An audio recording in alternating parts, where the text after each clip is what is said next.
বিসমিল্লাহির রহমানির রহিম। আসসালামু আলাইকুম ওয়া রাহমাতুল্লাহি তাআলা বারাকাতুহু। বারাদার ইসলাম, সেই যে রয়েছে বাংলাদেশে আব্দুর রাজ্জাক বিন ইউসুফ, উনি বলছেন আমি 6 মাস যাবত লা ইলাহা ইল্লাল্লাহ মুহাম্মাদুর রাসূলুল্লাহ এই কলমাকে খুঁজছি, কোন কিতাবের মধ্যে পাইনি। এটা হচ্ছে দেওবন্দীদের পীর সাহেব, সুন্নিদের পীর নয়, এটা হচ্ছে দেওবন্দীদের পীর সাহেব। চলেন ভিডিওটি দেখেন দেওবন্দীদের পীর সাহেব কি বলছে আছে। 6 মাস যাবত খুঁজে আমি লা ইলাহা ইল্লাল্লাহ মুহাম্মদ রাসূলুল্লাহ বের করতে পারি না, আছে কোথায় কোথায় এই হাদিস। শেষ পর্যন্ত হয়রান হয়ে গেলাম, রাত দিনের বলা হাদিস সেটাই খুঁজে পাই না। লা ইলাহা ইল্লাল্লাহ মুহাম্মদ রাসূলুল্লাহ কোথায় আছে কোথায় আছে খুঁজেই পাই না।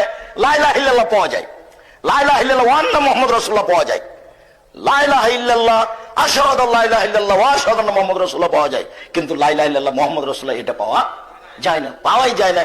তাহলে আপনারা সকলেই ভিডিও তো দেখলেন, এবার শুনেন।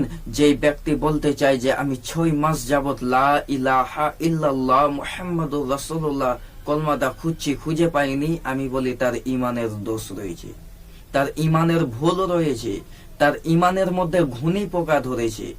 আরে যার মনের মধ্যে রাসূলুল্লাহর মুহাব্বত নেই, সে হচ্ছে একটা ফাটা বাঁশের মতো, সে হচ্ছে একটা ফাটা বাঁশের মতো, শুকনো কাঠের মতো, যার ভিতরে না কোষ আছে না রস আছে, কোনো কিছুই নেই।